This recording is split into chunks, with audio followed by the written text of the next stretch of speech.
तसं गाव चांगलं होतं. थोडा माणूसही मोकळा टाकला, व्यवस्थित गप्पा मारल्या. त्यांनी सांगितलं म्हणून आता आज असं करा, आलायचं आता आलास अशी आजच्या दिवस इथंच राहा. उद्या तुम्हाला एक गडी देतो, तुम्ही जाऊन ती पोस्टाची खोली साफबीफ करून घ्या, कारण गेले 2-3 महिने इथं कुणीच नाही आहे. त्यामुळं मनी ऑर्डर जरी आली ना तर तो जिल्ह्यावरनं येणारा माणूसच ती त्या माणसाला देतोय आणि जातोय. तर आता तुम्ही आलाय तर सगळं बैजवा लागल व्यवस्थित, काय वांधा नाही. पण कसं आहे, घरात इथली जी कमावती तरुण पिढी आहे ती सगळी जिल्ह्याला आहे. आम्ही इथं सगळे म्हातारं लोक, म्हातारं कोतर आणि बारकी बारकी पोरं आहेत. एक शाळा आहे ती 3रीपर्यंतची आहे. 4थीनंतर ही पोरं तालुक्याच्या गावाला जातील. काही जाऊन येऊन करतात, काही तिथंच राहतात. असं ती सगळी परिस्थिती आहे. शेत आहे पण तिथं काय फारसं पिकत नाही, माळरानच जास्त आहे. तर आता आल्यासरशी तुम्ही आजच्या दिवस आमच्याकडं राहा, जेवा, खा. इथं तुम्हाला काय हॉटेल नाही मिळणार, इथं चहा पाणी काय कुठं बाहेरून काय मिळणार नाही. तर सगळं जे काय ते आपलं आपणच करून घ्यायचं असतं. तुम्हाला उद्या माणूस देतो, पोस्टाची खोली बिली साफ करून घ्या. आणि पलीकडं एक खानावळ आहे, मांदाताईची खानावळ म्हणतात त्याला. त्यांच्याशी बोला, त्यांच्याकडं 2 वेळचं जेवण खाण लावून घ्या. सकाळचा नाश्ता हवा असेल तर त्याला वेगळे पैसे पडतात, पण ते तुम्ही त्यांच्याशी बोलून घ्या सगळं. शरदने मान हलवली, विचार केला. ठीक आहे, आता हे म्हणतात तर आता थोडंसं खोलीवर यांनी परवानगी दिली तर पहिले पाठ टेकू आणि निवांत झोप काढू. कारण ते रात्री सगळ्या प्रवास करण्याच्या गडबडीत रात्रभर काय नीट झोप झालेली नाही आहे. म्हणून त्यांनी जशी पाटलांनी थोरातांनी परवानगी दिली आणि सांगितलं की बाबा जाऊन समोरच्या खोलीत आता थोड्या वेळाने जा तुम्ही, तसं शरद पडत्या फळाची आज्ञा घेतली. त्यांनी खोलीत गेला, वळकटी आणि टंग तशीच टाकली आणि निवांत आहे तसंच झोपून गेला. 4-4:30च्या दरम्यान दुपारी थोरातांनी आवाज दिला की शरदाव, झाली का झोप? किती वेळ झोपायचं म्हणायचं? सकाळी झोपलाय, 5-6 तास होऊन गेले. तेव्हा असं मनाविरुद्धच पण उठलो, पटापटा आवरलं, बाहेर त्यांच्या इथं चहाला येऊन बसलो. सकाळी जाम बेदम हादळून जेवलेलो होतो, काय प्रॉब्लेम नव्हता. चहा पिताना मी त्यांना विषय काढला की इथंच समोर टेकाडावर बंगल्या टाईप म्हणजे असं गडी टाईप घर दिसतं, तर कोण असतं? तसा थोरात चमकले, शहाळले. शहाणे असाल तर त्याची चौकशी करू नका आणि त्याच्या वाटही जाऊ नका. जे काय तुमचं कालावधी काय लक्षात घ्या, तुम्ही सहकारी माणसं. इथं 4 दिवस तिथं 4 दिवस तुमचा सगळा संसार जो असतो तो विंचवाच्या पाठीवरचा संसार असतो. त्यामुळे आपण आपल्यापुरतं राहावं, उगाच इकडं तिकडं पिंका मारू नयेत हे लक्षात ठेवा. गाव आहे हे तुमचं शहर नाही. कुठं काय पिंका मारायला बस गेलात तुम्हाला जबरदस्त रट्टे बसू शकतात. इथं कोण तुम्हाला पोस्ट मास्तर आहे म्हणून लय मोठे आहात हे आहात असं कोण करणार नाही. तेव्हा एकदा विचार करा आणि मग हे करा. त्या गडीच्या तर वाटालाच जाऊ नका. गावात कोणी त्याचा विषयही काढत नाही, त्याच्याबाबत कोणी काय बोलत नाही आणि त्याच्यावरची चर्चा पण होत नाही. आपण भलं, आपलं काम भलं, नको त्या गोष्टीत घुसायचं नाही. तर थोरात एवढे वचकले म्हणल्यावर शरद थोडासा विचारात पडला की हे कितपत खरं आहे. पण एक माणसाचं मन असतं ना मित्रांनो, ते असं असतं की एखादी गोष्ट करू नको म्हणलं ना की त्याचं वारंवार तिथंच नजर जास्त जात असते. आहे तिकडं बघू नको रे, की मग तो तिकडंच 4 वेळा बघणार. भले तिकडं काही दिसत नसं नका, पण हा बघून नको म्हणतोय ना मग मी बघणार. ही माणसाची एक टेंडन्सी आणि स्वभाव आहे. त्याप्रमाणे शरदला व्हायला लागलो. जसजसं लोक किंवा कोणीच गढी हा शब्द काढला की घाबरत आहेत, कोणी काही बोलत नाही म्हणल्यावर शरद डचकायला लागला की अरे हे काय. त्याचं कुतूहल वाढायला लागलं. एक दिवस त्याने हिया केला. संध्याकाळी मस्तपैकी मंदाताईच्या हातचं जेवण झालेलं होतं. वळण बिळण ओळपून घेतलेलं होतं. पाय मोकळे करायचे म्हणून असा चालत चालत चालत तो गडीच्या दिशेनं चालायला लागला. अर्धा पल्ला मारला. अर्धा पल्ला मारल्यानंतर त्याच्या लक्षात आलं की आता आपण थोडं पुढं आलेलो आणि इथं वातावरणात बदल जाणवतो आहे. म्हणजे एक प्रकारचं थंडगार हवा आहे. थोडं मागं गेलो तर हवा थंडगार झुळूक येत नाही आहे, पण पुढं आल्यानंतर मात्र झुळूक येते आहे. मग त्यांनी असं जवळ निरखून जाऊन त्या गडीचं निरीक्षण किती करता येईल त्याप्रमाणे त्यांनी त्या एरियाचं निरीक्षण केलं.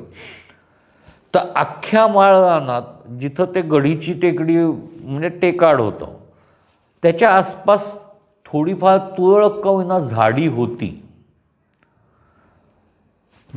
गडीवर देखील थोडंफार गवत उगवलेलं होतं आणि जायचा रस्ता जो गडीचा मार्ग जो दिसत होता तो स्ट्रेट हे केलेला होता. त्याच्यावर कुठे पालापाचोळा येऊन पडलेला दिसत नव्हता. तो शरद विचारात पडला की हे असं एवढं हे करणं म्हणजे असं चित्रातली गोष्ट असल्यासारखं हे किती सांभाळलं जातं हे कोण सांभाळणार असेल. त्याच्या डोक्यात विचार होत होते. त्या विचारात तो चालत होता आणि एकदम त्याच्या असं लक्षात आलं की इथं थोडा काळोख जास्त आहे. हे आपण गावाबाहेर आलो होतो त्यावेळेला चांदणं चांगलं पडलेलं असल्यामुळं एक शीतल उजेड होता, तो इथं नाही आहे. मग त्यांनीही विचार केला जाऊ दे मध्ये पुढच्या वेळेला येऊ त्यावेळेला टॉर्च घेऊन येऊ म्हणजे आपल्याला अजून थोडं पुढं जाता येईल. म्हणून तो पळत आला. पळत येत असताना साधारणतः एक 200-250 मीटरवर त्याला एक माणूस दिसला. ते त्याला विचारलं की इथं काय इथं लोकवस्ती अजिबातच नाही आहे का. तर त्याने सांगितलं साहेब या एरियातल्या संस्थानिकांची ही गडी आहे, सामान्य लोक येऊ शकत नाहीत. तुम्ही कोण, कसे आलात. मग त्याने सांगितलं मी असं असं पोस्ट मास्टर. बरं सरकारी साहेब आहात म्हणजे ठीक आहे, पण याच्या पुढं लक्षात ठेवा परवानगीशिवाय इथं जाता येत नाही, साहेबाची परमिशन घ्यावी लागते. तर नाही मी सहज जेवण झालं म्हणून थोडंसं असं शतपावली करायला बाहेर पडलो, गावाच्यापासून तुमची गडी जवळ आहे म्हणून इथपर्यंत आलो, मी काय वर नाही चाललेलो, मी परत चाललेलो आहे. या म्हणला, या आता या, लय बोलला, या आता.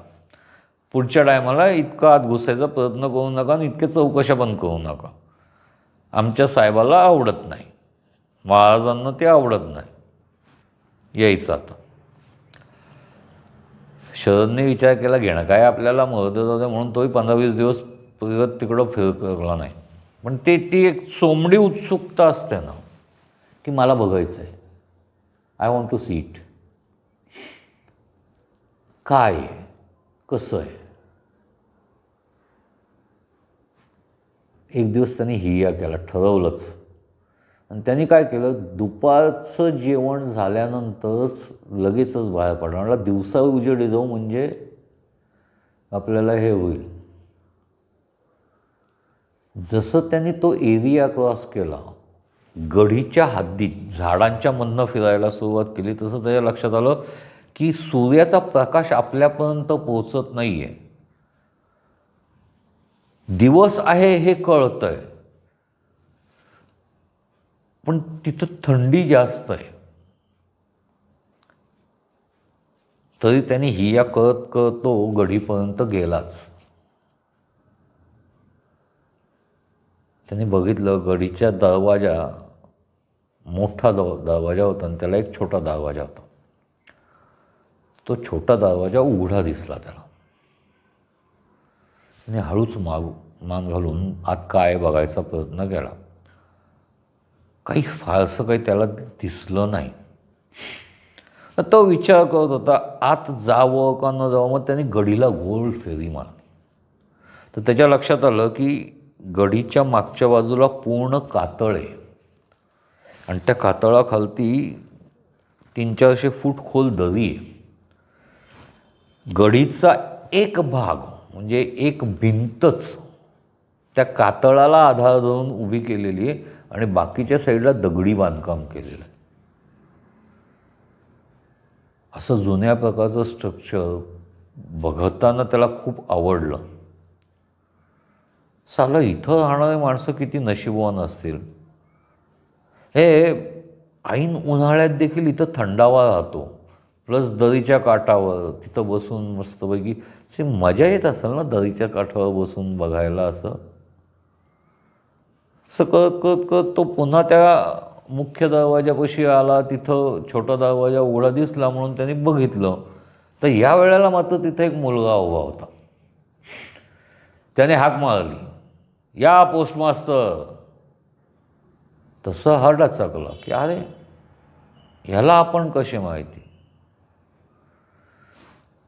अहो म्हणला, या असं मी तुम्हाला ओळखतो, मी पण याच गावचं आहे. आता इथं मी गडीत MPSCचा अभ्यास करत असतो. मी शिकलेला आहे, सुशिक्षित आहे. हवं तर मला चिमटा घेऊन बघा. या गडीच्याबाबत वेगवेगळ्या वावड्या आहेत, त्या वावड्यांवर लक्ष ठेवू नका. खरं सांगू का, आज साहेबईन म्हणजे आमचे सरसाहेब राजाधिराज गेलेत जिल्ह्याला, त्यामुळं गडीत मी एकटाच आहे.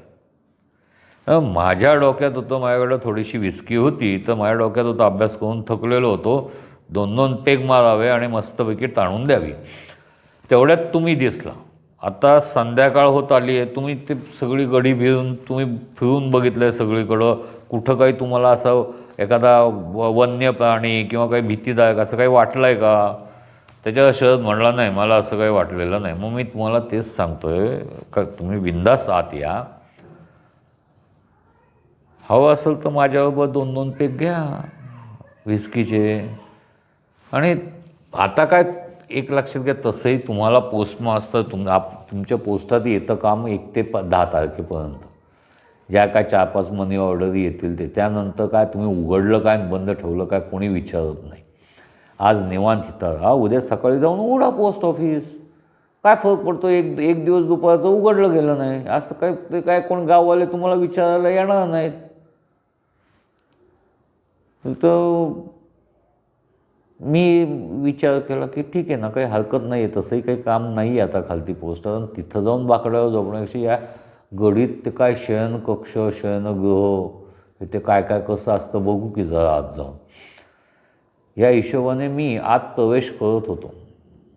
त्या दरवाजापर्यंत पोचल्यावर माझ्या असं वाटत होतं की कुणीतरी मला मागं खेचायचा प्रयत्न करत आहे. पण ते मिळणारी विस्की खूप दिवसात पार्टी झालेली नव्हती आणि त्या गडीचं आकर्षण, या 2 गोष्टींमुळं मी त्या गोष्टीकडं दुर्लक्ष करून आत घुसलो.